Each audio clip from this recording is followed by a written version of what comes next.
السلام علیکم ورحمۃ اللہ وبرکاتہ۔ ناظرین، آپ کے سامنے پیش خدمت ہے امراؤ جان ادا کی قسط نمبر 19۔ تھوڑی دیر میں ڈولی ایک پختہ عالیشان مکان کے دروازے پر ٹھہری۔ فیض علی نے ہم کو یہاں اتارا۔ مکان کے اندر کیا دیکھتی ہوں کہ ایک دالان میں 2 کھری چارپائیاں پڑی ہیں، ایک چٹائی بچھی ہے، اس پر ایک عجیب قطع کا حقہ رکھا ہوا ہے، جسے دیکھتے ہی حقہ پینے سے مجھے نفرت ہو گئی۔ مکان کا کرینہ دیکھ کے دل کو وحشت ہونے لگی۔ تھوڑی دیر کے بعد فیض علی نے کہا، اچھا تو میں بازار سے کچھ کھانے کو لے آؤں؟ میں نے کہا بہتر ہے، مگر ذرا جلدی آنا۔ فیض علی بازار کو گئے، میں اسی میں اکیلی بیٹھی ہوں۔ اب سنیے، فیض علی بازار کو جو گئے تو وہیں کے ہو رہے، نہ آج آتے ہیں نہ کل۔ 1 گھڑی 2 گھڑی دوپہر کہاں تک کہوں، دوپہر گزری، شام ہونے کو آئی۔ اناؤ میں سر شام کھانا کھایا تھا، رات کو گھوڑے پر چلنے کی تکان، نیند کا خمار، صبح سے منہ پر چلو پانی تک نہیں پڑا، ٹکڑا تک نہیں کھایا، بھوک کے مارے دم نکلا جاتا ہے۔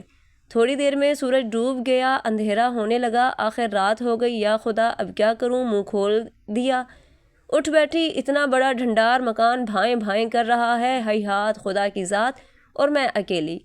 یہ معلوم ہوتا تھا اب اس کوٹھری سے کوئی نکلا، وہ سامنے والے دالان میں کوئی ٹہل ہو رہا ہے۔ کوٹھے پر دھم دھم کی آواز آئی، زینے سے کوئی کھٹ کھٹ اترا چلا آتا ہے۔ دوپہر سے رات ہو گئی، اب تک انگنائی اور دیواروں پر چاندنی تھی، اب چاند بھی چھپ گیا، بالکل اندھیرا گھپ ہو گیا۔ آخر میں دوشالے سے منہ لپیٹ کے پڑ رہی۔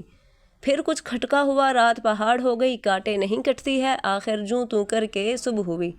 دوسرے دن صبح کو تو عجیب ہی عالم تھا، اب لکھنؤ کی قدر ہوئی۔ دل میں کہتی تھی، یا خدا کس مصیبت میں جا پڑی۔ لکھنؤ کا عیش چین اور اپنا کمرہ یاد آتا تھا۔ ادھر ایک آواز دی، ادھر آدمی مستعد، حقہ، پان، کھانا، پانی، جو کچھ ہوا، ادھر منہ کیا، ادھر سامنے موجود۔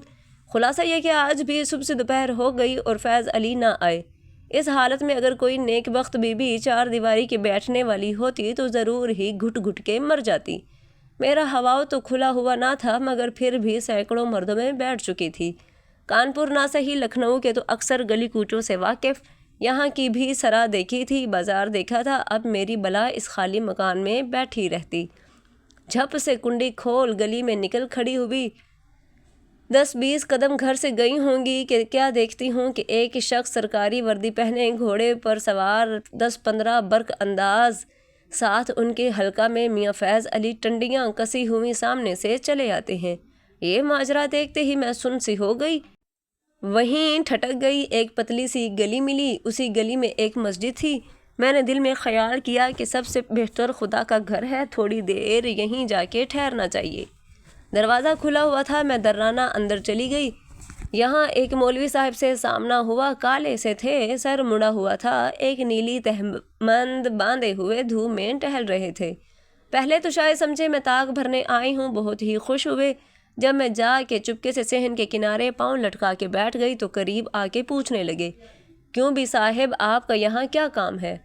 میں نے کہا، مسافر ہوں، خدا کا گھر سمجھ کے تھوڑی دیر کے لیے بیٹھ گئی ہوں، اگر آپ کو ناگوار ہو تو ابھی چلی جاؤں۔ مولوی صاحب اگرچہ بہت ہی بے تکے تھے، مگر میری لگاوٹ اور دل فریب تقریر نے جادو کا اثر کیا۔ بھلا جواب کیا منہ سے نکلتا، ہکا بکا ادھر ادھر دیکھنے لگے۔ بس میں سمجھ گئی کہ دام فریب میں آ گئی۔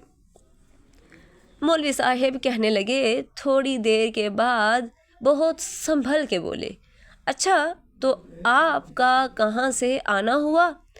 میں نے کہا، جی کہیں سے آنا ہوا، مگر بالفعل تو یہیں ٹھہرنے کا ارادہ ہے۔ مولوی تھوڑا گھبرا کے پھر بولے، مسجد میں؟ میں نے کہا، جی نہیں، بلکہ آپ کے حجرے میں۔ مولوی بولے، لا حول ولا قوت۔ میں نے کہا، اوئی مولوی صاحب، مجھے تو آپ کے سوا اور کوئی نظر نہیں آتا۔ مولوی بولے، جی ہاں، تو میں اکیلا رہتا ہوں، اسی سے تو میں نے آپ سے کہا کہ مسجد میں آپ کا کیا کام ہے۔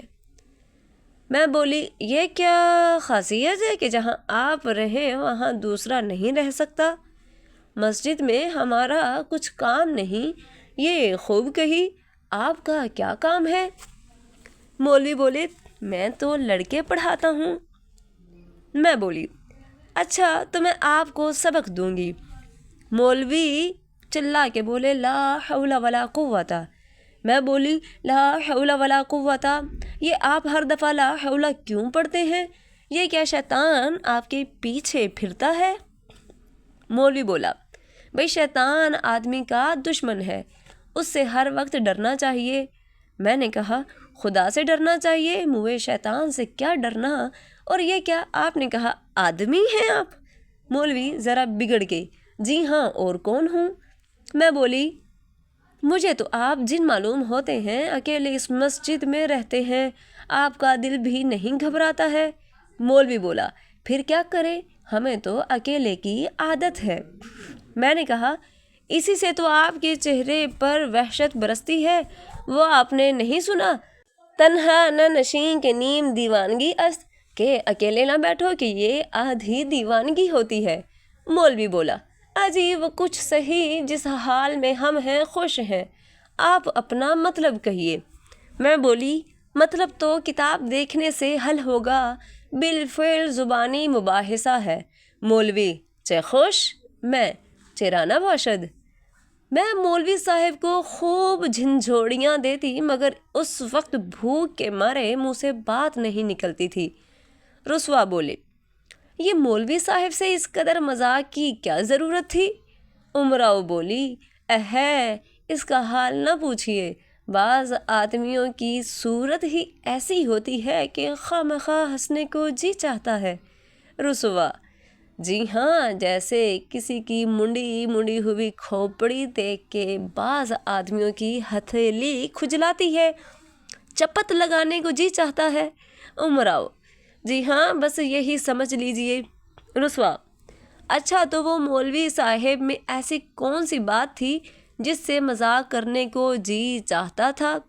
امراؤ بولی کیا کہوں، کچھ بیان نہیں ہو سکتا، جوان آدمی تو تھے، صورت بھی کچھ ایسی بری نہ تھی، سانولی رنگت تھی، چہرے پر ہونک پنسا تھا، سر پر لمبے لمبے بال تھے، منہ پر داڑھی تھی، مگر کچھ بے تکے پن کی حد سے بھی زیادہ بڑی ہوئی، مونچھوں کا بالکل صفایا تھا، تہمد بہت اونچی بدی ہوئی تھی، سر پر چھینٹ کی بڑی سی ٹوپی تھی جو سر کی پوری چوہدی کو ڈھانکے ہوئے تھی، بات کرنے کا عجب انداز تھا، منہ جلدی سے کھلتا تھا پھر بند ہو جاتا تھا، نیچے کا ہونٹ کچھ عجب انداز سے اوپر کو چڑھ جاتا تھا، اور اس کے ساتھ ہی نکا دار داڑھی کچھ عجب انداز سے ہل جاتی تھی، اس کے بعد ناک سے کچھ ہوں سر نکلتا تھا، معلوم ہوتا تھا جیسے کچھ کھا رہے ہیں اور باتیں بھی کرتے جاتے ہیں، احتیاطاً منہ جلدی سے بند کر لیتے ہیں کہ ایسا نہ ہو کہ کچھ نکل پڑے۔